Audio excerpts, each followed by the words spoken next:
is from the University of Maryland, and he's going to share with us his experience in localized particle filter approaches for high-dimensional geophysical systems. Jonathan, here we have in the room Professor Giri Vensen, Professor Adrian Sandu, Professor Arnold Hemming, PhD students, and officers from the Colombian Air Force.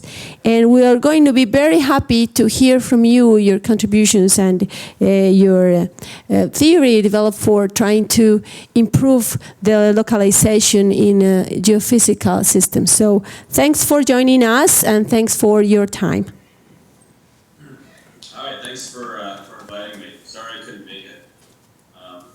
Actually because my wife is doing some field work right now. She's about to fly into one of these tropical waves. They turn into a tropical cyclone. And so I have to stay home with my son. So one thing I'll say is please stop me at 11 o'clock your local time. If I go after, if I keep on going, because I teach a class right after that. So I don't want to be away from my class. All right, so this topic is going to focus on what localization means for particle filters and why that's important for really big problems that we assume a bunch of variables that are quasi-dependent and be separated through means such as localization. And the applications that I'm interested in are ones like this. This is weather forecasting. So what I'm showing here is a evolution of sea level pressure over this regional domain. Here's the U.S. These low pressure systems in the pressure field are actually tropical cyclones that are propagating over across the domain, starting from waves off of Africa and turning into hurricanes, and some of them actually make landfall in the U.S. And so each of these little markers right here in the top panel is an observation that's going into the system. I've separated by conventional observations, which are things such as wind, temperature, pressure, water vapor, and so on. At the bottom I'm showing values for radius locations for observations collected from satellites that are going into the system. And so this is the application we're interested in. And for the Thursday lecture, I'm going to show some results actually applying a localized particle filter. And so just for completeness, what I was showing there was during my last postdoc, which is based on an operational weather model in the U.S. called the Hurricane Weather Research and Forecasting Model, or HWRF model. And it performs sequential data simulation, simulating measurements every 6 hours using either an ensemble common filter or the local particle filter. And this is all developed just using community software that's used in the U.S. for data simulation research, model development, and validation. All right, so the way I broke up this lecture is to first just introduce the bootstrap particle filter. I have not been attending the previous lectures for this meeting, so I'm not exactly sure what's covered yet. So what I'll do is quickly go over the simplest type of particle filter is. And I'm going to introduce this idea of localization and what it means for particle filters, because it's quite ambiguous what it means to localize a particle filter. And then I'm going to talk about two different sampling strategies for localized, for sampling from a particle filter approximate posterior density. And then the last part of this presentation will just be using a very small dimensional geophysical application to show what some of these different sampling strategies do. All right, so to begin, the general problem we're after right here is we're trying to estimate a model state's probability distribution as conditioned on some measurements that we have, the past and in our current time. And from that, infer what this forecast distribution is. So this is just the probability for model state X at some future time given our past and current observations. And in this case, X is our model state vector. It's of size NX. For weather models, it can be quite large, 10 to the 6th to 10 to the 8th. For the observations, they're stored in this vector Y, which is also a pretty large vector. And And so these are the two pieces of information we have for characterizing our dynamical system that we're after, in this case, weather, but these ideas are very general, they could be really anything.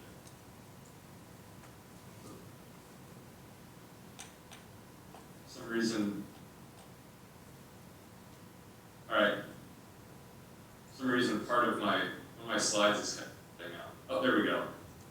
And just to provide some more definitions for the prediction step. And so how you evolve X forward through time, it's just a pass through some nonlinear model M. And so for our case, this is going to be an obvious Stubbs equation, first law of thermodynamics, mass continuity, etc. Because it's a weather model. This is an imperfect model, so we have some error associated with it. And our measurements relate to our model state through this operator H. And so I call this the measurement operator. And we have errors in the observations we collect. This error term right here. And the way you solve this problem, or at least find this density, is just to apply Bayes' theorem. And so from Bayes, we know if you start with some prior distribution, or the probability of X given all our past observations, and multiply it by the likelihood for the new observations we're introducing our system, normalize by the integral of this product right here, you get a expression for this posterior density.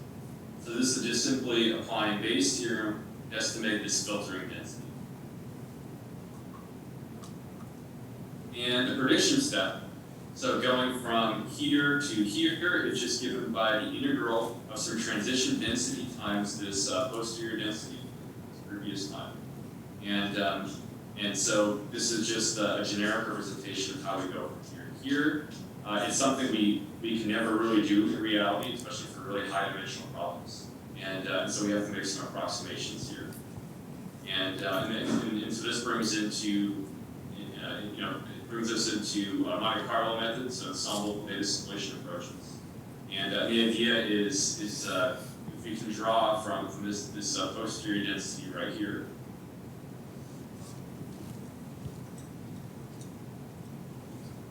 Sorry, I'm having some issues with WebEx. Can you see the slide right now? No.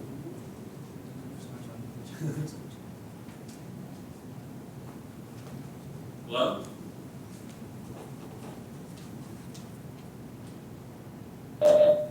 No, right, there we go. Can you see this slide? This is blowing on my screen. Yes, we have black screen now. Now. Yeah, I don't know why some of my slides are just black. Yes. Here we go. So this is the slide I was trying to show. Yeah, so bear with me on this. Every once in a while, for some weird reason, one of my slides just comes up black, and it just takes a while to load. Okay. Yes, so let's go back one. And so for this Monte Carlo approach, the idea is draw samples from this posterior distribution and simply just pass them through this forecast model. And so the result is samples from this forecast distribution. And they give us various ways of estimating properties of this media. And so this is just a simple Monte Carlo approach, an approximation of which I'm not going to go back to because my screen's all blank. All right, so let's go forward again. And all right, and so this brings us to particle filters. And so particle filters use samples, or also called particles, to approximate prior and posterior distributions. In the context of DA schemes that you've probably already seen so far in this meeting, E and KS apply a sample estimate of median covariance to approximate this distribution. And so for the simple univariate cartoon I'm showing here, I'll use mean error variance to approximate the Gaussian for this distribution here. And particle filters use samples to apply a direct delta function approximation. And so I have these gray markers right here showing a equal weight of 1/n for each of these samples right here. This is a bipolar distribution. And so the positive property is particle filters are that even if you have a nonlinear model or nonlinear measurement operator for your system, in non-Gaussian errors, it will converge to the Bayesian solution so long as you have a really, really big ensemble and you have a perfect handle on your model and observation errors. And of course, none of these things are actually satisfied for our real problems, and so various approximations. Some of the negative properties are that just like the chaos particle filters require ensemble size that increase with the problem size that we're after, the scaling turns out to be much worse in ensemble common filters because you're representing that PDF, those PDFs in a much more general way. And so again, we need some approximations. And so the way we're going to approach this is by looking at what has been done for ensemble common filters and seeing if we can borrow some ideas from that community. And there's a nice review paper by Peter Yan that goes through some of the various methods that we use for approximating particle filters for a really big problem such as numerical weather prediction. All right, and so with that, what I'm going to do is introduce one of those basic particle filters, which is the bootstrap particle filter. And this goes through the process of sampling from the posterior density. So this is just the update step of that Bayesian filtering process, which I showed you in instructions. And so first we begin with equally likely samples from some prior distribution. The samples are just shown by these markers right here.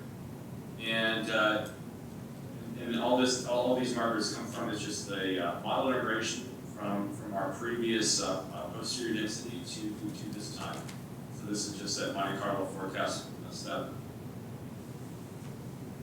The next step is for our likelihood. We can choose any distribution that fits our errors or for the measurements. And it's in the case of a log normal distribution for likelihoods, you can just choose a log normal. And so I'm not making any approximation here on this likelihood calculation. That's one positive property of this method. You can choose any parametric form of this distribution that you want. And then the next step is to apply that delta function approximation of our prior density. So here, like it was put a delta function on each of these samples that we had for this univariate demonstration. And then from there, the posterior is just going to be a sum of weighted delta function. That just comes from taking the product of the prior and likelihood. And so these weights are just going to be proportional to the likelihood of each of our particles for our observation. And so all we're doing here is doing a simple reweighting of our samples. And so you can easily fill in this density right here within this area. And the last step is to draw particles from this delta function estimate of this posterior. And for the bootstrap particle filter, all you're going to do is a simple bootstrap resampling step, which is going to consider the fact that you have unequal weights for your particles. So what this means is that particles that have higher weights can possibly be duplicated multiple times, and particles that have small weights can be completely removed. For example, in this case, we had some particles that will have 0 weights because they fall to the left of this bounded likelihood, and so that particle is completely removed. And particles that land in this one mode right here that has the maximum probability are going to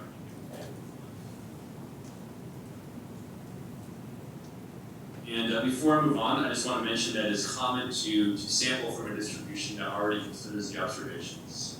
And so that is using a proposal density. And so for this demonstration so far, all I've been doing was taking particles drawn from a prior and just reweighting them based on the likelihood calculations. You can play all kinds of games where you have, for example, really, really accurate measurements, and it's really hard to sample from a regional scene, a really, really big ensemble. And the way this works is you sample from some density, which is your proposal density that can, if you want to, consider observations that you already have. And then you compensate for the fact that you're sampling from this density instead of your prior by just having this normalization or this one-term denominator of these main calculations, your transition density. So of course, if you choose this transition density as your proposal, then these two guys cancel out and you're left with particle filter weight calculation, which is shown in this slide. And I'm not going to talk about this at all because this is a separate idea from this localization method that I'm applying. I just wanted to add this here for completeness. And the last thing I'm going to mention is once you have this posterior density, which is represented by a sum of weighted delta functions, it's quite easy to estimate posterior moments. For example, if you have some function, which is just going to be f of x equal x, then you're going to estimate the mean of this distribution right here. That's just going to be a weighted sum of your particles. And you can do the same thing for variance or higher order moments as well. And so this is a pretty easy thing to do with particle filters, and it will come in handy later on when I derive a set of update equations for the localized particle filter. All right, so what exactly does localization mean, especially in the context of particle filters? And I have a black screen again, so bear with me here.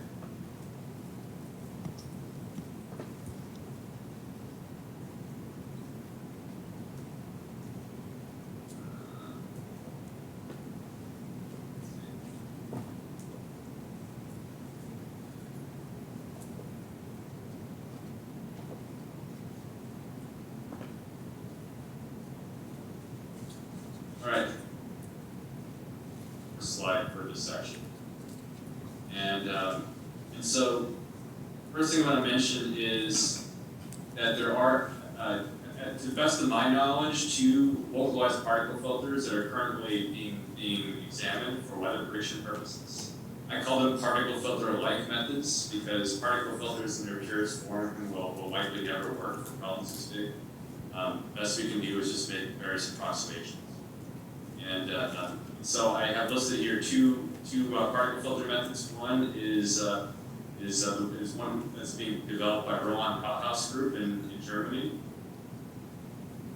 another service, or DWD, and they call it the localized adaptive particle filter, which is being tested in their global weather prediction model called ITRAC.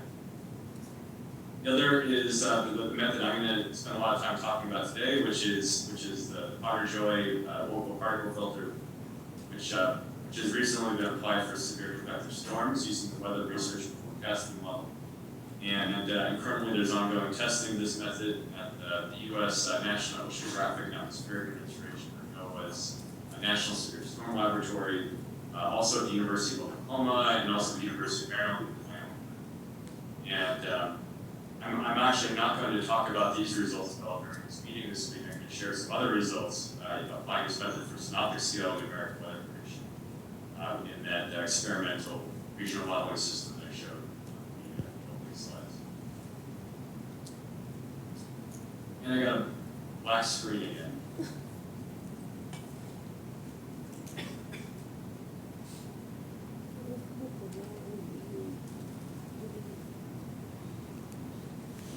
Sorry about this, I'm not exactly sure why it's happening.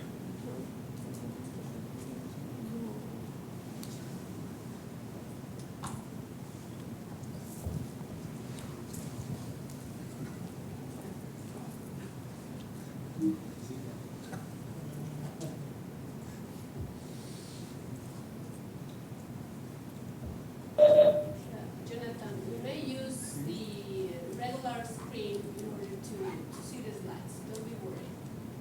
Yeah, I think I'll just do that. For some reason, when I go to full screen, I run into problems. So we can see what you're going to do. Yeah, and so I'm just going to make this as big as possible. Yeah, Yeah, sorry about that. don't worry. All right.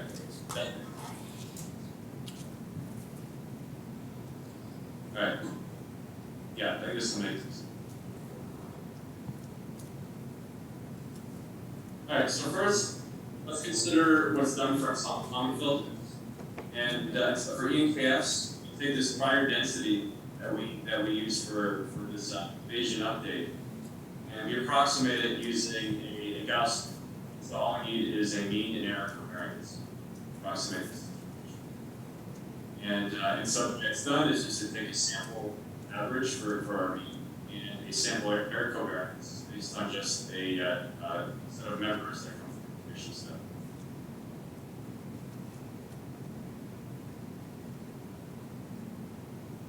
Right.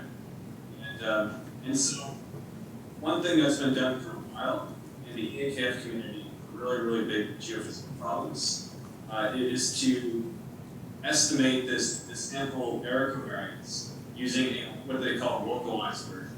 What that means is that you take all off-diagonal terms and damp them based on an empirical correlation function. And it's some error correlation matrix that is going to have values of 1 on the diagonal and values less than 1 on the diagonal. And the underlying assumption here is that the signal to error ratio of sample estimated error covariances decreases spatially away from the variables state vector. And so the way this looks for an example of geophysical problem is shown here. It's about a 30-member EAKF update of zonal wind around a vortex. With the positive zonal wind shown by black lines and negative zonal wind shown by gray lines. What this method is going to do is reduce the update coming from the observations, which are shown by the star right here, that only reflects updates in the vicinity of this measurement. And so it ignores all the updates made. And the idea here is we don't trust these sample covariances that are far away from this measurement because we're small zone. And so this is a basic description of what localization is for EAKFs. And of course, the advantages of this approach, it helps with this cursor dimensionality we have with Monte Carlo methods for really high dimensional problems. Here we're exploiting the fact that we have a very sparse problem. So we have a model state vector defined on a large geographical domain. And in over a short forecast period, it's a valid assumption to make, saying that some quantities in our system do not have error correlations with others. And so it works well for things like MVP. And it also allows for very efficient algorithms to develop. The fact that you can create this big data simulation problem that shows a couple of problems means that you can apply things much more smoothly on large supercomputing. And so without this, it would be much more expensive to create updates using some of the filter algorithms. Of course, the drawbacks of this approach are that they change the convergence property. So we no longer have this nice property that if we have a really big ensemble, this converges to the common filter. So this is one negative aspect of this approach. One thing I'll say about that though is once you have bigger and bigger samples, then you would want to reduce the impact of localization. And so some of these inhibitions do go away when you have bigger and so you can think of this localization as being sort of a bridge from something that works well for really big problems to something that has the positive convergence problems that we're about.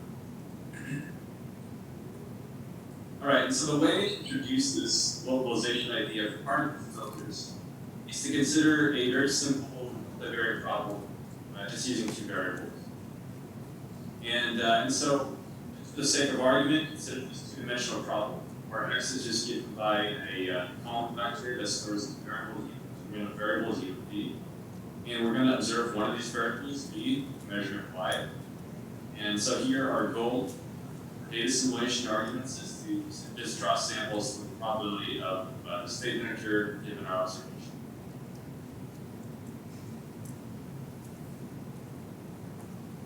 So the first thing you do is consider what the particle filter does for this prior.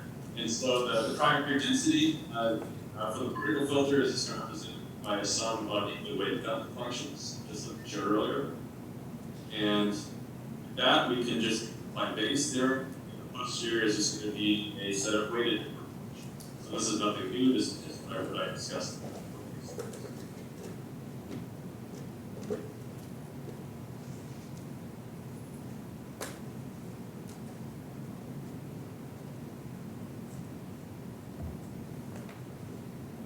All right, and so before applying a particle filter density estimate from this posterior, what's considered a factorization, as we're showing here, is take this density and factor it into shown here. First start with a probability of u and v given y, and is equal to the probability of u given v times the probability of v given y. And when you do this, we can write the marginal v given y as just being a particle filter posterior estimate. So that's just going to be a weighted sum of deltas, each on one of these values for v. And the weight equation looks the same as before, except for just that v here is the x. So that part's easy. Now let's consider this density rate, this conditional probability right here, p of u given v. You can say for the standard particle filter, p of u given v is just going to be approximated by a sum of products of the marginals. That whenever you have a value for m and n, which is equal to the same coefficient, in this case k, then p of u given v gets the value of 1. And when you have a mismatch between these coefficients, then the value is 0. And so again, this is nothing out of the ordinary. This is exactly what particle is conditional. Now, consider the case in which u and v are independent. And in that case, p of u given v is just equal to p of u. And that is just going to be approximated as a sum of weighted deltas on this marginal distribution. And in other words, p of u given v is just equal to 1 over n where e is equal to our prior particles. And so this approach right here is often called block equalization. And all that means is we're going to take our state vector, assume we have variables that are independent from each other, and perform particle filter updates independently for those variables in the system. An example is this paper by Lee and Ida, where they apply this block equalization strategy. And there's nothing wrong with this, as long as u and v are independent. The problem here is for any geophysical problems, it is practical to assume that most, but not all, variables are independent. So we still have some variables in our system that need some attention. And the variables that have correlated errors are, there could be a lot of them. You could have local high dimensionality of particle. I mean, in these data simulation problems, you have to work around for particle. So let's apply a wave approximation, which is just to perform a smooth, continuous decoupling of variables that is displaced geographically. This is exactly what we're doing already for covariance localization in UPS. So all I'm going to do is replace, I'm going to call localized conditional probability, which is just going to be a weighted sum of those two extreme conditions which I showed earlier. One is for the current standard particle filter, one is for the block localization particle filter. And in this case, these coefficients rho are values between 0 and 1, which are just modeled using a function that is smooth, continuous, and also has compact support. So what I mean by that is variables. And so one type of function which is used for EKFs is one of the Gauss-Cohn correlation functions. And the idea here is you do want to completely decouple some variables in your system for efficient parallelization strategies. And so this is the function I'm going to be adopting for those. And here I have this function g, which is this Gauss-Cohn function, and the amount of decoupling between your variables is being controlled by a leg scale parameter. And so this function looks a lot like a Gaussian, except it does have 0 values. That's not the domain.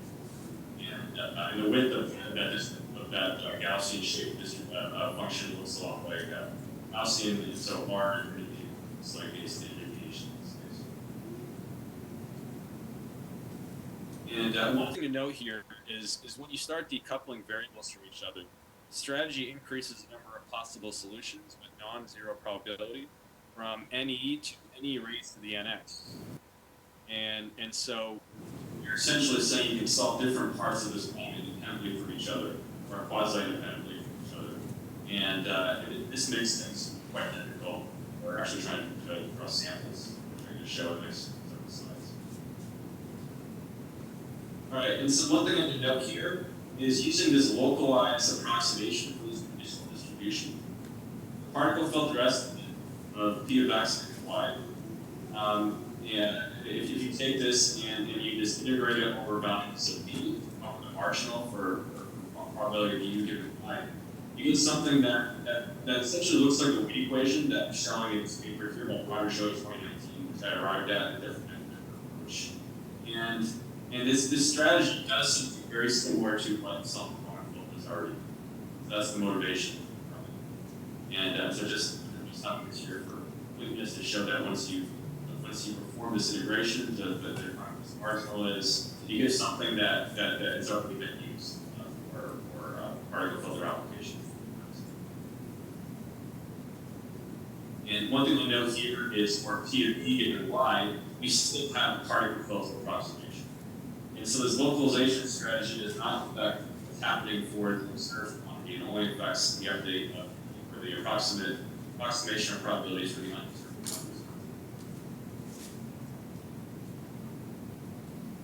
And just to summarize, this 2D example can be expanded quite easily to larger systems and indirect measurements. That means that instead of just directly observing P, we observe H of X, so H is the measurement operator.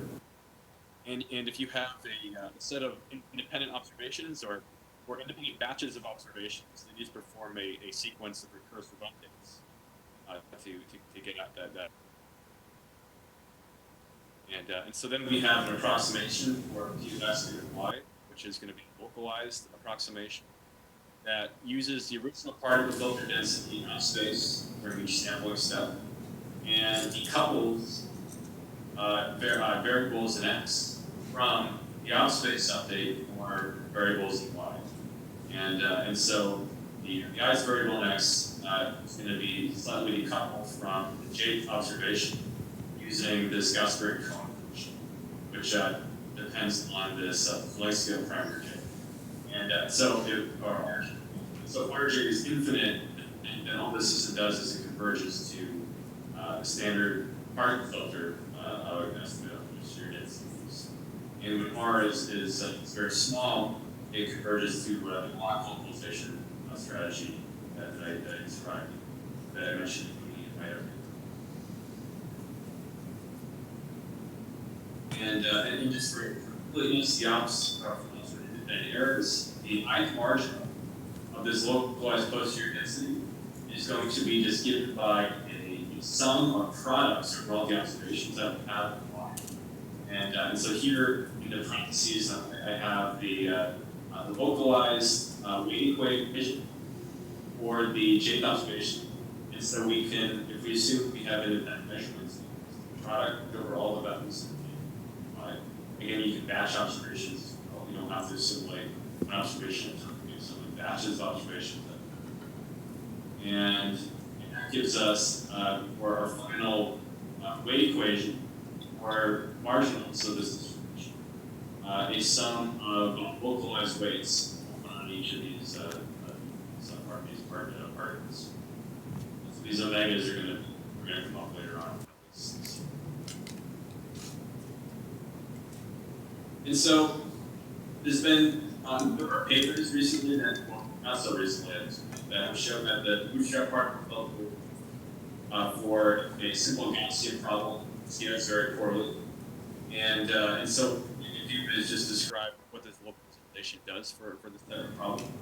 And so what has been shown in Snyder et al. And a couple other papers is that the thermal size needed for this method to not collapse onto just one particle scales exponentially with the variance in the sum of these V terms, where V is just negative log for all of And so what this means is that if you have really independent accurate measurements that are observing different degrees of freedom in your system, then this variance of these V's is going to be very large. This is just the result that you'll find in this Snyder et al. paper. And so, when placed in the context of this scaling argument, is that if you want to make an update for a variable on grid point I, and you have rho, which is less than 1, because you're localizing the impact of the update of that state variable from observation J, that directly reduces its variance.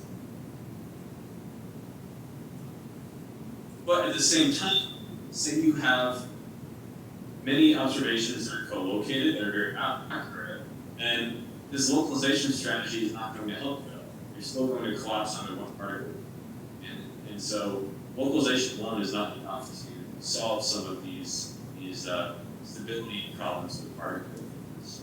And so one thing I should mention here is in order to get the localized particle filter to work for really big problems, I also apply a regularization strategy. And the way this works is I know that the variance in the sum of these V terms is going to be quite large. I have a lot of observations of very accurate measurements. So all I do is I put in front of these beta term. And beta is some constant between 0 and 1. You can think of it as something that's going to act as almost like an observation error inflation coefficient. So that you're not going to be overfitting the observations that you have in collapsing your particle. And because you're putting this beta in front of this long term, this is equivalent to your weight equation with beta with your localized weight raised to the power of beta. And so this gives you another way of modulating the movement of observations. And I'm going to show at the end of this seminar a set of simple experiments that show what beta will do to the localized particle filter updates. So I'll revisit this later. One thing I should mention here is beta can be chosen adaptively to satisfy various selections to take measures of collapse.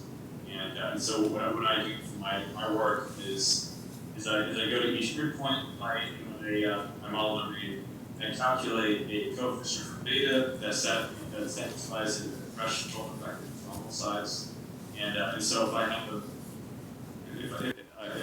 have a case where my particle filter is collapsing locally to various parts of my state space, then I use this beta right here to increase my ensemble spread by raising these weights to power right here. And that calculation is going to give me an effective ensemble size that's greater than this effective. Again, I'm going to revisit this later on in the summer. And so just to summarize, what we have here is local particle filter weight equation that contains two parameters for stabilizing the method. One is the localization parameter, which is modeled from this Gauss-Green localization function. And the other is this beta coefficient, which we're going to solve for numerically at different parts of for different variables in my system. All right.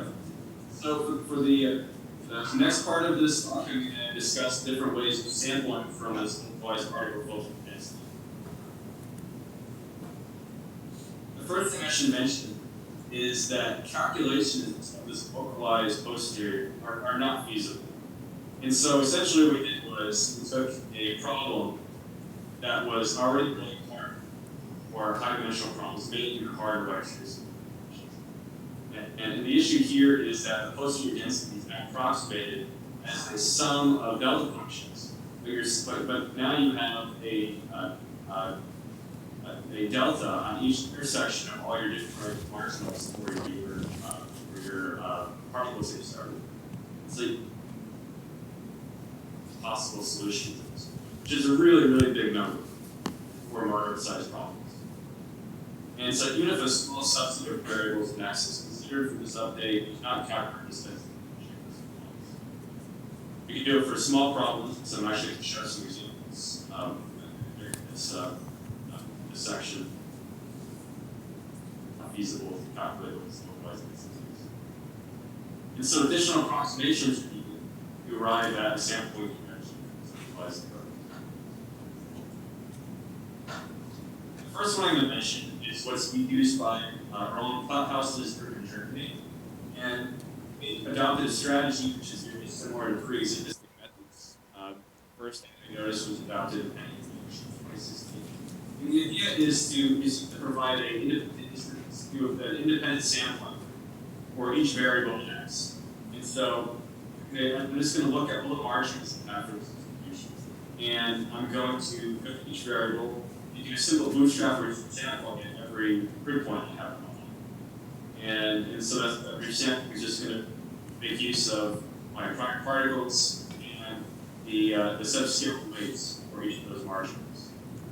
And so the problem here is it introduces discontinuities in your solution. And so what you have to do is just smooth the result afterwards. And the problem with that is, one, you're not necessarily solving this multivariate problem anymore. And two, when you do the smoothing, then you're going to have a mismatch between or posterior particles and weights. But there are a lot of advantages to this approach as well. The first is that it's very cheap.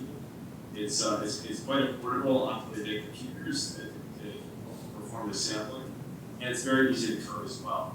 And it also fits nicely into pre-existing frameworks that use the whole ensemble transfer, which is why the German group can do this quite easily because they already have it pre-existing on the And also, you can potentially alleviate some of these issues with discontinuities by using some more clever sampling strategies. For example, if you use Sebastian's reg double transform particle filter, all this method does is it solves an optimal transport problem for finding how to map from your prior to the posterior. And in doing so, it maximizes the covariant weights from your prior to posterior. And so that has the effect of that is to reduce discontinuities in your system because you're doing something consistently across all your different variables. And this is something that's not yet been demonstrated, this house at all filter. But it's just some experiments that it does do quite a lot of good to reduce this. But you still have them. So there's still going to be a smoothing step that occurs after you perform your sampling.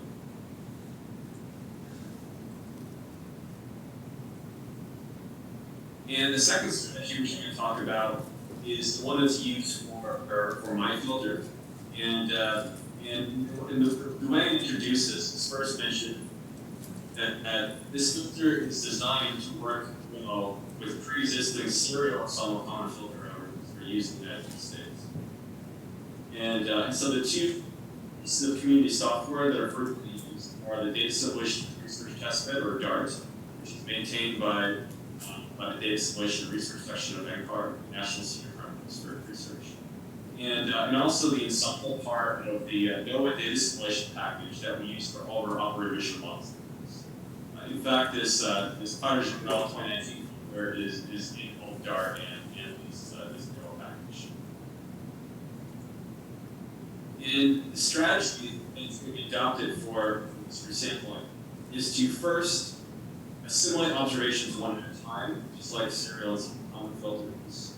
The assumption here is that you have independent errors for your measurements here. And for a given observation, J in YP, we're going to first transform entire particles so that in observation space, they look like equally likely draws from our space posterior. So in observation space, this method's just like a standard bootstrap particle filter. But in particles in model space are going to only match various properties of the marginals of this localized entity. So I'm going to come up with the expression for mapping between my prior and posterior that only satisfies some mean variance and other quantities by marginal weight equation, while still satisfying this first condition right. And the reason we're going to adopt this approach is because I'm essentially just matching overwise moments of my errors, my posterior errors, in a way that's going to avoid any additional smoothing procedures, like what is done by some of these other sampling strategies or other particle filters. And the end result is a solution that matches the posterior weights that I have. and so I don't have to do any additional steps now. And so the way I'm going to introduce how this works is to begin by example. And so let's revisit the two-dimensional problem which I started with for this last seminar. And so what I have here is the blue shading in the two-dimensional PDF for my two-variable system U and V.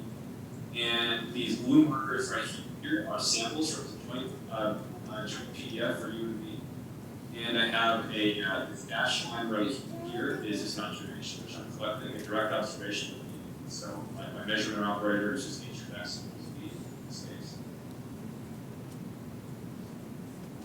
And as I mentioned before, what I'm doing is splitting this into an observation space update and a state space update, just like what EKFs do, the serial EKFs do. And so the first step in this procedure is consider what's going on in observation space. And so here directly observing there the degrees of the marginal shown right here. These are just markers and corresponding to the coordinates of my examples. And the next step is to just go ahead and apply Bayes. And so I have a delta function in front of the summation. Actually, first, this is what I do first is show what is done for EKFs, and then show what's done for particle filters. And so this is what I'm showing here is what a standard serial EKF is in. And the first step is to apply a Gaussian approximation on this upspace estimate. So here I have a Gaussian that is based on just my sample statistics. And then based on Bayes, we know that we're going to take the product of this Gaussian and this likelihood here, which I also just took as a Gaussian. And that gives us a Gaussian estimate in this posterior density. There's various ways of mapping between here and here. I'm not going to discuss that. There are a lot of different EKF approaches out there. They all give a similar thing. They're trying to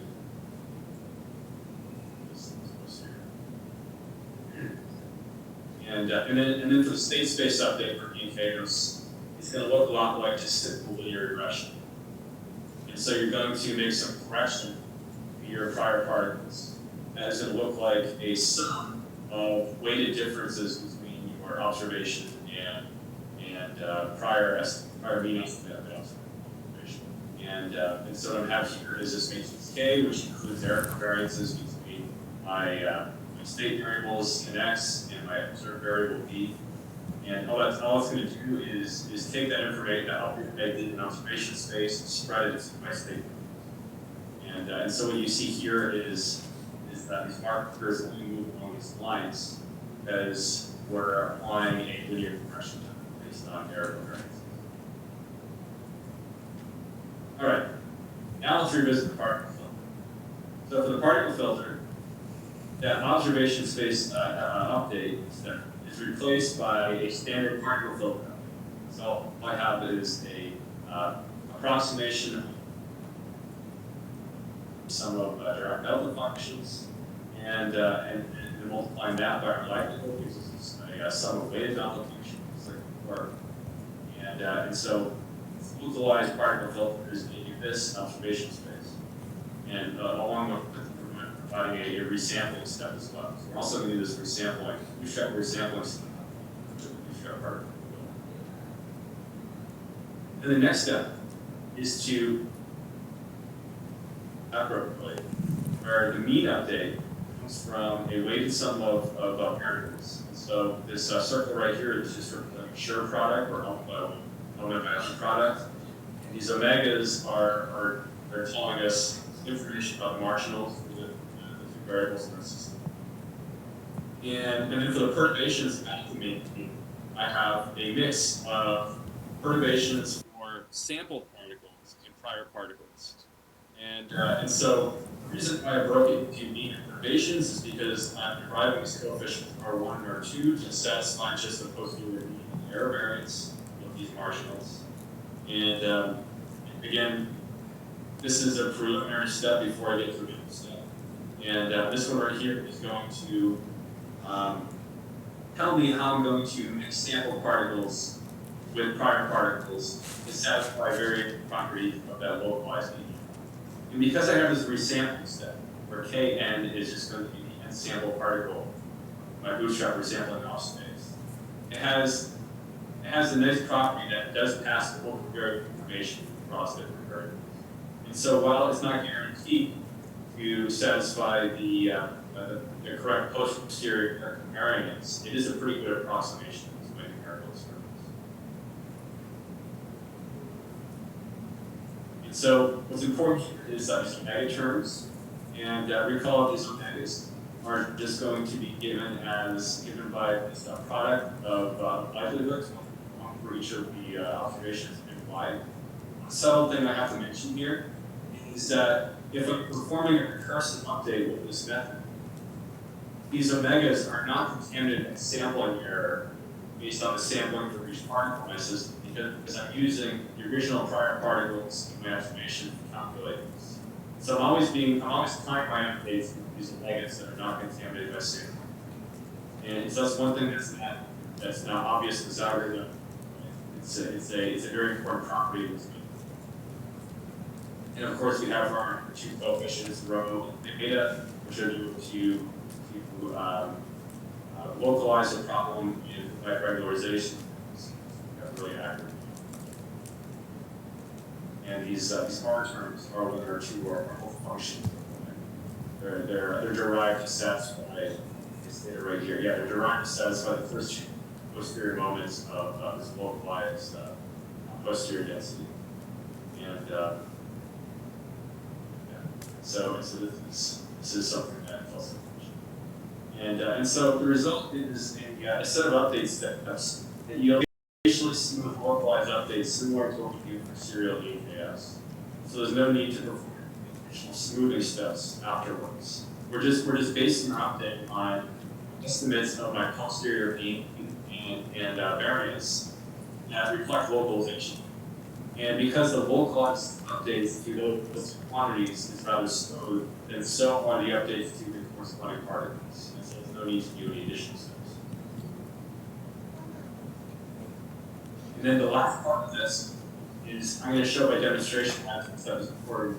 Is if you have cases where you have really low density marginals, then because we're only fitting 2 moments of this distribution, and you can run into some problems with updating particles and what doesn't satisfy the complex non-Gaussian behavior. So I have one additional step afterwards, which is what I call a probability mapping step, which first just finds quantiles of my updated particles, maps them into quantiles of a kernel estimated CF, or for my marginals that's just based on my omega terms, which are not contaminated by sampling here, my original prior particles. And so again, I'm going to show you what this does in the next few slides. All right, and so when that is all done, then we have this localized particle filter with 2 coefficients that control how we're going to decompose variables in our system. They are localization and randomization. And so what I'm showing here is if I take that 2-dimensional and I assimilate not just one observation, but 2 of them, and apply the standard particle filter, then what happens is all my particles collapse onto discrete solutions. So even for this simple 2-dimensional problem with a single side, the prediction, this bootstrap particle filter without intervention is not going to work. And this localized particle filter has these 2 parameters that allow us to control how we're going to decouple various variables in our system. That gives us some control over our post. Here is showing that this method is going to correctly sample from this one lobe, but with a set of particles that have no variance in it, you can do anything at all. And so, just some notes on what's going on here. If you take that 2-dimensional example and create just a planar view looking down on these distributions, you can take what I showed in the original in the second section of this lecture, which is how to calculate a localized posterior density for this 2-dimensional problem. and use that to create a Gaussian kernel estimate of this distribution, prior and posterior. And so what you see by doing that is what localization does is, again, it decouples different variables from the system. And so our posterior estimate in this case is going to have non-zero probability of reaching where you originally had zero prior probability, because you're decoupling variable U equals U and V in this case. And so this happens for better or worse. And so what I mean by that is, this particular example I operate here, we are highly correlated, so it's not a good thing to localize. But for this particular demonstration, it does provide some useful information on what's going on here, so I'm going to use it.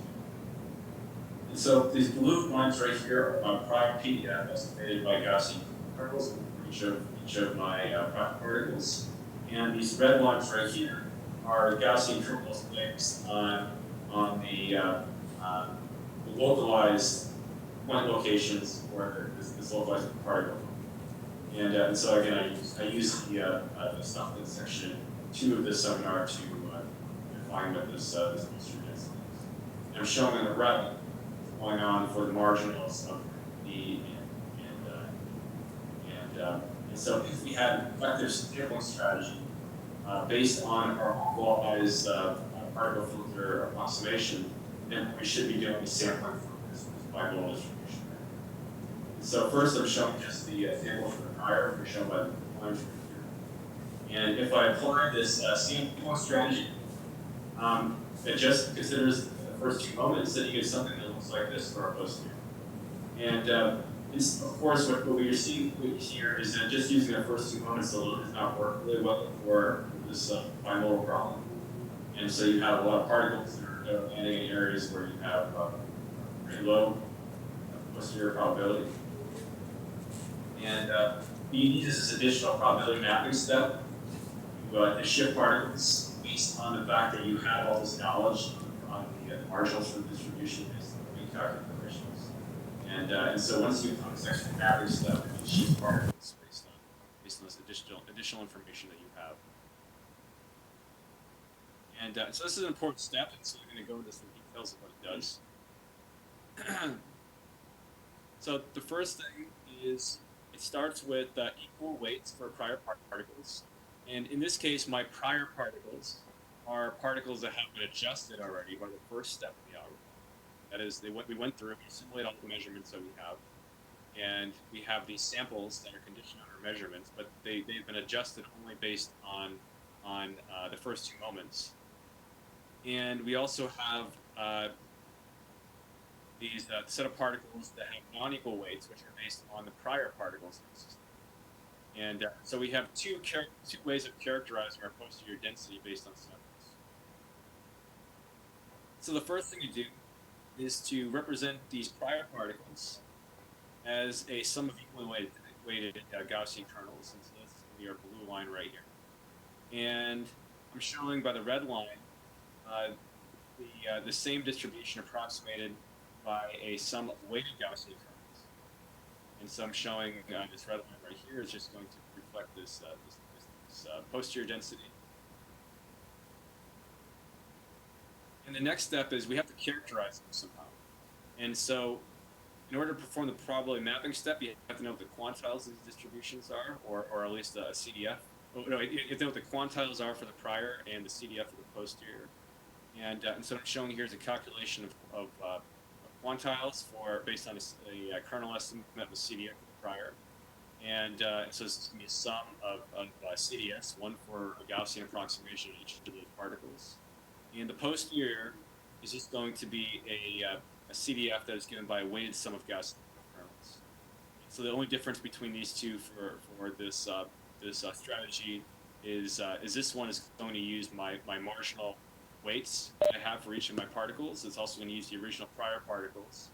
Whereas for this approach right here, what I'm going to do is use my previously updated particles already in this calculation and assume they all have equal probability from the start.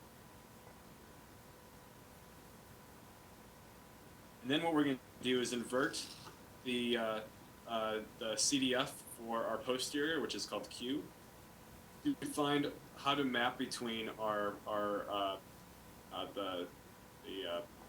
quantiles of our prior and the quantiles of our posterior, and so the quantiles are the same going from here to here. The only difference is the CDF is changing, and so then all the adjustment is going to do is keep these quantiles but shift them over onto the posterior. And this strategy, which I'm outlining here, is actually identical to some of the sampling strategies that are used for bootstrap particle filters. If you were to just assume a delta function approximation of your distribution instead of a Gaussian kernel estimate, which I'm showing. And the end result is a shift in your particles from this distribution over to the one that you're trying to target, which is the red one right here. And so in the context of this particle filter update steps, what this extra step does is, if you have particles that do not look like samples from your posterior distribution represented by your original prior particles and your posterior weights, then it applies a additional adjustment. And so this would happen if you have marginals, for example, that are quite non-Gaussian. And one thing I should also mention here is, for cases in which the marginals are Gaussian, this step does nothing. And so for most applications that occur in nature, this step really doesn't do a lot. And so when I go and I apply this extra mapping, for example, for the weather applications that I'm interested in, it really doesn't do a lot. It only comes into play when you have very complex looking distributions. For example, some of the research I've done on convective scale data simulation that involves that involves adjustments to hydrometeor variables, which are things such as rain, snow, grapple, and weather models. So they require some additional considerations here, and so this is where the probability mapping step becomes important. But for most systems, it's really not an important step. Even for the simple geophysical application I'm going to show in the next step. The last part of this presentation. All right, and so as I showed before, the additional probability mapping step reduces some of the problems related to non-Gaussian marginals. And then one thing I'm gonna note here is, if we ignored the previous resampling steps and adjustment based on posterior moments, this probability mapping does not necessarily work. And so you can't just apply it on its own, because what's going to happen is it's going to essentially maintain some of the prior error correlations that you had, and it's going to manifest itself in negative ways for your posterior. And so, for example, what this approach would do is it maintains the fact that you had a prior that was bimodal and shifts all these particles into a bimodal looking distribution for this one mode. And the reason I want to bring this up is because I know there's been some papers published recently where people would just go and apply this approach without any resampling strategies beforehand, and it can have some negative consequences. All right, and so for the last part of this lecture, I'm going to go through a simple low-dimensional geophysical application that mimics a problem that we see a lot for real weather models. And so the application of interest is if we have a vortex that has a prior position uncertainty. And so this is a common problem we see in weather models for the convective scale, where you have, like, for example, mesovortices that are displaced. Also for tropical cyclones, where you have errors in displacement errors in tropical cyclone vortices in your prior. And this namely just comes from the fact that you have these advection terms in our weather models that are quite nonlinear and can cause some serious issues for data simulation. So what I'm showing here is 5 particles or ensemble members that are output from a system. I'm showing a geopotential height for 850 millibar levels, which is a common weather variable to look at for examining what's happening in the tropical cyclones. And I'm only showing 5 members here from a 60-member ensemble. And this comes from a 6-hour ensemble forecast. So this is a typical displacement error you would see if you run a 6-hour ensemble forecast for a tropical cyclone. And so what I'm going to do is I'm going to mimic that problem using a very simplified axisymmetric vortex, which is based on a ranking vortex profile. So a ranking vortex is a vortex that has a tangential wind profile that looks like this top panel right here, where at the center of your vortex you have 0 winds, and then they increase linearly outward and then decrease exponentially away from that point. They call this point right here the radius of maximum winds, and it occurs at the same point as your maximum wind speed. And so all I did was I took this this idealized wind profile, which I'm showing right here, and I extrapolated it onto a 2-dimensional grid. And so here I'm just showing you if I took this vortex profile and created a 2-dimensional vortex from it, and I'm showing here just the hash region is wind speeds that are greater than 15 meters per second. And so each of these contours corresponds to a 15 meter per second wind speed contour. So it's just like this dashed line, which I'm showing here in this top panel. And then I took this these variables and I put them into a Cartesian grid space, similar to what we use for weather models. And so the state variables in our system are going to be the 2 components of wind. U is just your zonal wind, and V is the meridional component. The vector is going to be U and V winds at every grid point in this 2-dimensional. And then what I have here is a set of experiments using this ranking vortex. And so what I'm showing on the left are prior members. And so all I did was I took that original vortex profile, which I created here and put onto this 2-dimensional grid. And I just perturbed the center of the vortices. And so this sample of vortices right here, I have 100 of them, have identical structure but have some position error associated. So they're mimicking that storm displacement issue which I showed for that simple hurricane example. And what I have here is it's inspired by my wife, actually. So she works for NOAA and she flies on the NOAA's aircraft to collect measurements for tropical cyclones. And here I'm showing some radial winds that were collected from a radar. So I put a synthetic radar right here in this corner of the domain. And this radar just sees a from it. And so what I'm showing here are radial winds collected from my synthetic radar right here. To generate these observations, I designated this black member right here the truth and added random errors associated with typical measurement errors. And green values right here are negative, and meaning that the wind is coming at the radar, and red values are positive, meaning winds are going away from the radar. And so we have our prior defined by these vortices, and our measurements, which are coming from the synthetic radar radial velocity measurements that I created. And so what we're interested in is what these localization and regularization parameters do to posterior calculations. And so what impact do they have? Do we have with and without these parameters in our system? And just to just remind you guys, so these are the weights that are going to be used for marginal calculations for this model state. And we have 2 parameters here, rho and beta. Rho is just going to be our localization coefficients, which come from a spatially decaying localization function. And the important parameter for rho is a length scale parameter, which tells you how different variables in our system are going to be decoupled from each other. And then I have this beta term right here, which is our regularization term, which is going to affect the local collapse of weights.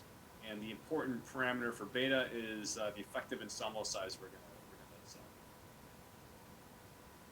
All right, and so for this particular case, if we set the length scale for localization infinity, then what we have is the typical bootstrap particle filter solution.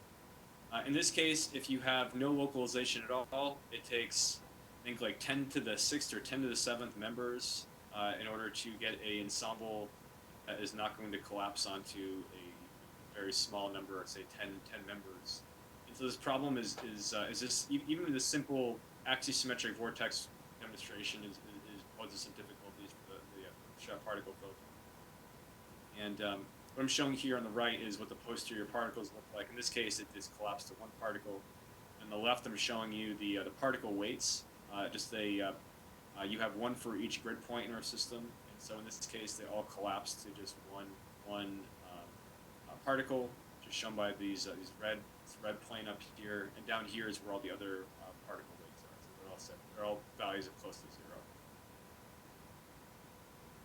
0. And once we start gradually reducing the length scale for localization, then you're going to start decoupling variables in the system, and you start to see some of the effects of the posterior particle update on the right. And so this is going down to 4 times the domain width from the length scale, 3, 2, and you can start seeing the effect on the posterior weights over here and in the updates of the particles right here. And you can get down to really low length scales, and it starts to give you some negative results for this problem, in which you're updating variables on one end of the domain, but you're not updating variables on the other side of the domain. And so what that tells you is that these length scale parameters have to satisfy the physics of your problem in some way. And so you can't just completely decouple variables in your system if there's no reason to decouple them. But at the same time, you have some of these length scale parameters being set that give you some useful solutions. All right, for the next part of this, I'm going to look at the effect of regularization using this simple axisymmetric vortex model. And for this case, I'm just going to examine the sensitivity of the threshold effective ensemble size. And so setting the effective ensemble size to 1 means that you're going to do nothing for this approach. It's just going to let the local collapse of particle weights occur, which you can see here. And so that there are regions of the state where a local collapse is occurring. And all the regularization is going to do is bring all these planes together. So you have no area of this state space where you have one particle that has a lot of weight. And the effect of that on the posterior particles is to essentially increase the posterior variance within local regions in the state. So it gives you a way of applying what is currently done for ENKFs for variance inflation. It gives you a way of controlling the variance locally in the updates. And so this is going to effective ensemble size. And so with that, you have a method that gives you what I call a particle filter-like solution, meaning that it is quasi-axisymmetric for this case. But it does have some asymmetries because of the localization effects on this problem, while still maintaining some of the benefits over pure Gaussian methods. And for example, if I apply ensemble common filter for the same problem, you get some really, really big asymmetries that occur in your solutions. And so some of these vortices actually have two vortices in them. So some of these solutions are double vortice solutions, which is going to give you some very unstable results. And so when you integrate the model forward in time, you have to see a really big adjustment before you get to a solution that makes sense. And this is not uncommon. And so we see this a lot for weather prediction, especially using some of these ENKF methods to initialize ensemble forecasting systems. And so this is a pretty well-known problem for data simulation for weather models. And it's actually caused the operational centers in the US to apply some very heuristic approaches to avoid this. For example, right now, our operational version of that HWRF model, which I mentioned in the first couple of slides of this presentation, uses what is called a vortex initialization process, in which it actually physically extracts vortices from prior members and shifts them to a location that looks close to observations. And so this has to be done in order to prevent problems like this for operational weather models. Whereas for the particle filter, it's getting at the underlying problem, which is the non-Gaussian error distribution issue as seen. All right, and so since we didn't take a break, I went right through all my slides in about an hour and 15 minutes, and so I just have a quick summary right here. Formulating particle filter algorithms that operate efficiently for high-dimensional applications is a pretty active area of research. I only mentioned 2 different strategies for this presentation, and these are the strategies that I know provide pretty stable results for real problems. And what I'll mention here is the most practical methods for real geophysical problems have to adopt this localization idea. because the dimensionality is just so big, and we can make some pretty nice assumptions about how things are coupled together in our system, and reduce the problem size, exploiting the sparsity of these problems that we're after. And in this paper, Potterjoy et al. 2019 highlights some, but not all of the advancements to the sampling strategy, which I mentioned here. I'll have another paper coming out shortly that goes through summarizes some of the stuff that I mentioned in the last hour, plus some extras. And also, some operational weather prediction centers are starting to actually explore the use of particle filters for numerical weather prediction, which I think is very encouraging.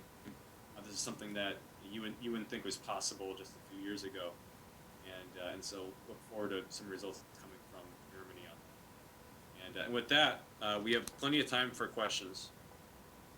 Thank you.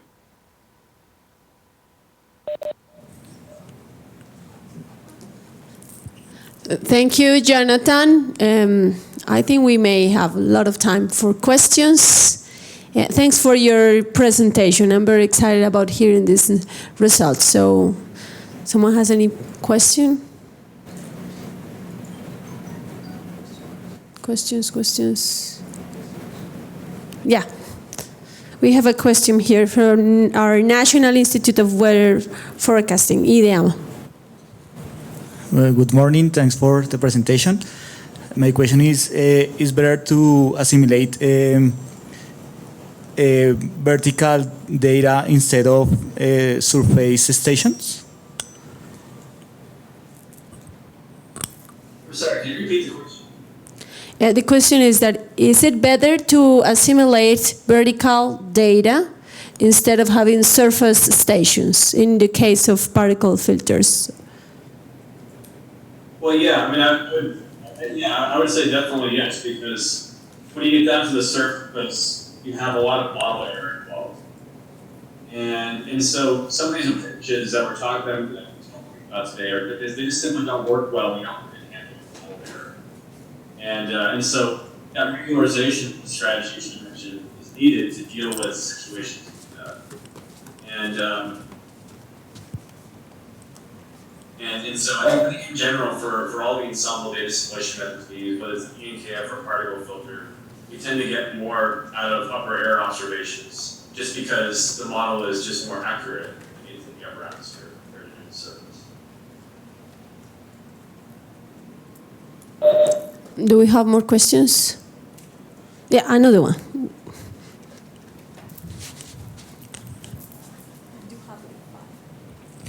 There are any specific radar tasks do you prefer to assimilate that data from that radar? Yeah, can you repeat the question again for me? It's hard to hear it's hard to hear what people are saying. Okay, there are any specific radar tasks that you prefer to assimilate the radar data? So are there any specific radar or what? What's the second word? Radar tasks. Tasks. So do you have any specific radar tasks or variables you prefer to, or configurations you prefer to extract the data for assimilation in operational way? Or is it the same kind of data you need to particle filtering, or do you need any possible specific data for your operational setup? Oh, I see. Yeah. So for this testing so far, I've just been adopting the same exact observations that are used by operational systems. And so I'm trying to mimic what we do right now with ENKS using a particle filter. And so, yeah, I would say I haven't explored that at all. And so one benefit of having a working particle filter for NWP is you can explore the use of, for example, non-Gaussian measurement errors in the system by using a non-Gaussian non-Gaussian likelihood. And so it's possible you can extract more information from certain measurements that you currently do not assimilate or do not assimilate well with weather models, such as all-sky radiances, but I have not begun exploring that yet since a lot of this is so new. There's more questions? Okay, Jonathan, I have a question. I'm quite of concern about the numerical solution to the term B in localization strategy. Would you tell us a little bit more about how you come up with a proper B for the particle filtering operational way? Because you mentioned regularization and localization, so what would be the best way to try to come up with this coefficient? So which term are you referring to? Is it the beta term? Yeah, the beta term. So this one that I have, right, let's go back to the slides.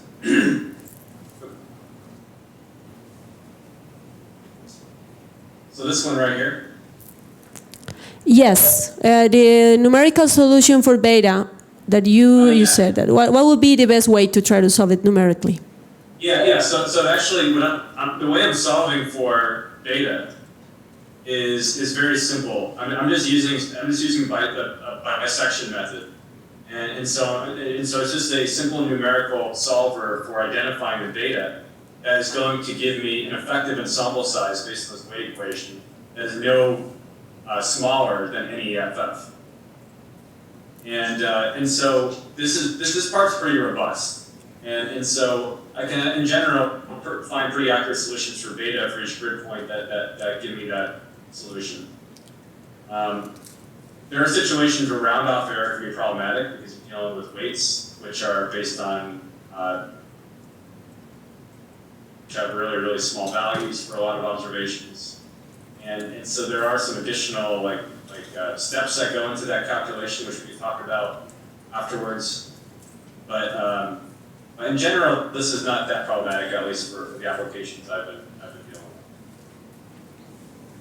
with. Okay. Are you familiar with the auxiliary importance sampling particle filter developed like 10 years ago by Briers and et al.? Are you familiar with that kind of formulation for sampling? So it's the auxiliary particle filter. Yeah.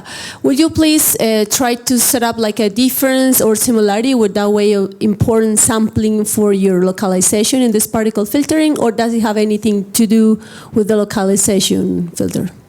Yeah, so the localization really complicates things. And so, as I mentioned before, you can never really sample directly from the localized posterior density because you can't calculate it. It's just too computationally intensive. So you have a number of plausible solutions that is of size any raised to your state dimension.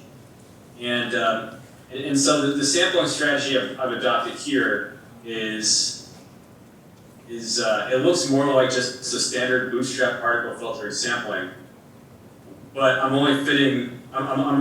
deriving an update equation for my state variables that's just based on two moments of the distribution. And so the actual resampling strategy is very simple, but then the update to unobserved quantities in my system is where I have to just fit different properties of that localized distribution. And so with that said, I don't think there are any other methods out there that try to do that. And the issue being that I'm trying to come up with approximate samples of that localized distribution. Someone having any questions? Okay, I do have another one. We're trying to run the weather research forecast model, the version 4.1, and we're trying to run some assimilation of satellite data. Will you be open, or what do you think about if we try to run your localization strategy for this kind of situation under certain physics parameterization or any possible localization? Because of our country is quite big, and we have several regions in which we may have quite a vortex behavior. And we are quite concerned about this kind of risk for aircrafts. Would you find feasible to run particle filterings with the GOES 16 satellite data? Or are you ever familiar with this kind of application? Yeah, so that's something that's doable, of course. I mean, when you say GOES 16 data, do you mean radiances, or do you mean just contract winds, or which observations? radiances. Yeah, so one issue is the radiance measurements are quite biased. And so you have to apply various bias correction strategies to remove biases in the measurements before you can assimilate them. And so there's a lot of literature on how to do that. They usually require having a pretty extensive model domain because it's just based on innovation statistics that you're accumulating during data assimilation. And so any strategy that you would apply for, say, an ensemble common filter or variational data assimilation method to remove biases for those measurements would also be applied for the particle filter as well. For example, on Thursday, when I present some of my recent work with this method or regional data assimilation, I'm also simulating those measurements. But I have to perform this bias correction approach before I can assimilate them. Thank you. And the last question is about the importance a PDF for starting the assimilation process or the filtering process. Would you have any possible solution for trying to start with this PDF? Because of yesterday we had a nice question from one of the students, and he said, what if we suddenly decide to run an uniform distribution as the first step for data assimilation? Do you have any possible clues or advice about this kind of important function for the particle filters? So when you say first step, you mean like you have to generate a sample from somewhere before you start that sequential update of particles as you go forward. And so is that what you're talking about? It's like the first step? Yeah. The initial importance function, yeah. Yeah, and so, I mean, typically in the past what I've done is I generate some members that are samples from a Gaussian that has the solution that's equal to one box solution, and the error covariance is coming from static chronological error covariance. And then I perform data assimilation for maybe 5 or 6 days to ignore all the solutions before I start trusting the results. And so for those approaches, there isn't a lot of memory if they're just starting from. So you can apply. I mean, you can generate samples from a uniform or Gaussian. It doesn't matter too much for weather forecasting. Now we have a question over here.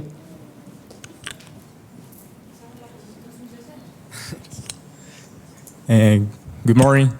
I have a question about the size of the data, and it's basically, would you say that is important for a research group that the specification of the machines that actually do all the tasks? So, for example, we have here in EnVIVO University an Apollo as a computer, but I don't know if it's is necessary for research huge machine to do all the calculations, estimation of the patterns, and on the otherwise, if the data should be big or what, well, the magnitude of the data, the size of the data that needs to be catched or see. Yeah, that needs to be collected for these estimations. Thank you. So, Jonathan, the question is more related to computer power in order to run an operational or like a small problem you already showed us. What would be more or less the size of the power computer we need? Yeah, I mean, I guess it really depends on the application. For example, for ensemble data simulation, forecasting generally requires more computing power just because you have to run multiple simulations. Or things such as convective scale modeling, where you have a relatively small domain.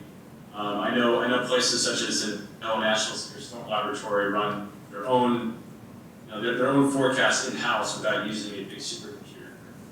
But for cases such as the regional modeling, like I showed later on this week, I run it on one of NOAA's big computers, And so ultimately, this comes down to what your application is.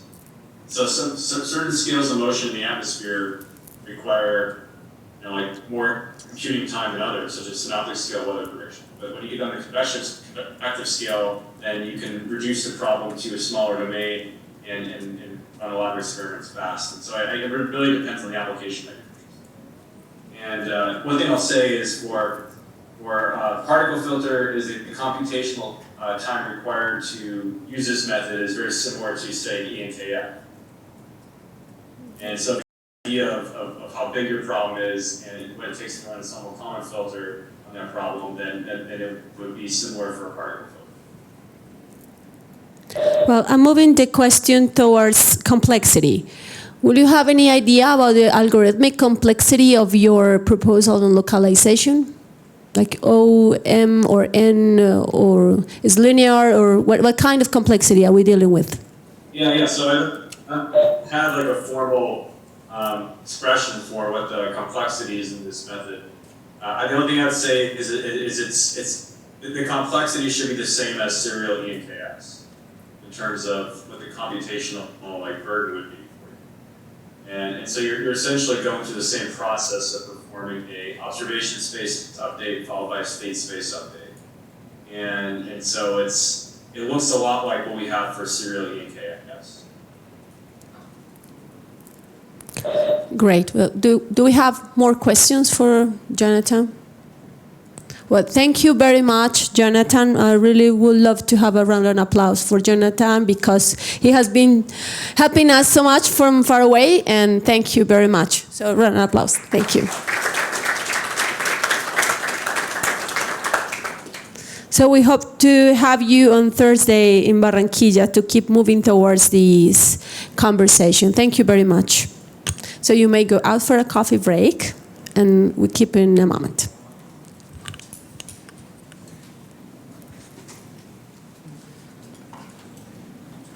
All right, thank you. Thank you, Jonathan. So we'll keep in touch because you need to go to teach, and thank you very much for joining us today. Yeah, thanks for listening. So may I have your slides in order to share with the public? Is it possible? Yeah, sure. Okay, well, thank you very much.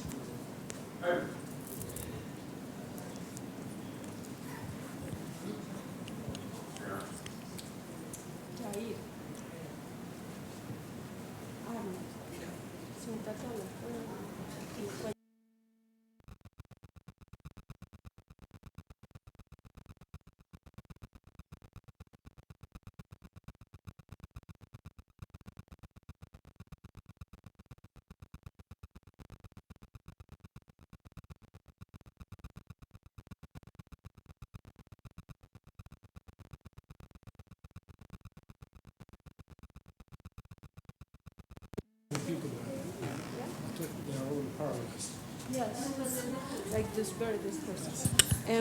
Are you going to have some coffee? Thank you. Yeah? Here. Thank you for the air. Oh, no, you're very welcome. So I just turn on the volume and then. Bueno, venga, yo los presento a todos los niños. Yo presento a los niños y las niñas. Mi capitán, venga para acá.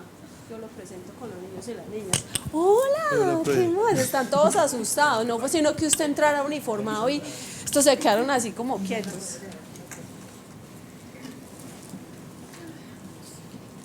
Bueno, el plan, niños y niñas. Les presento al futuro capitán Ortega, todavía no ha jurado. Hola. ¿Cómo estás? Buenos días. Alejandro. David, ¿cómo estás? Y Sofía. Y Sandra, nuestra ingeniera estrella, también del Centro de Investigación del Mucho gusto, CETAD. Sandra. Sandra. Ellos son los estudiantes de ingeniería matemática que han venido trabajando en los siguientes problemas. Sofía fue la que empezó a trabajar con la arquitectura de GANS para el problema de detección de drones. El señor Murillo está trabajando con técnicas no supervisadas para detección de actividad humana, y el señor Vidal está trabajando para procesamiento del lenguaje natural para el trabajo que vamos a hacer con la arquitectura de inteligencia, ¿cierto?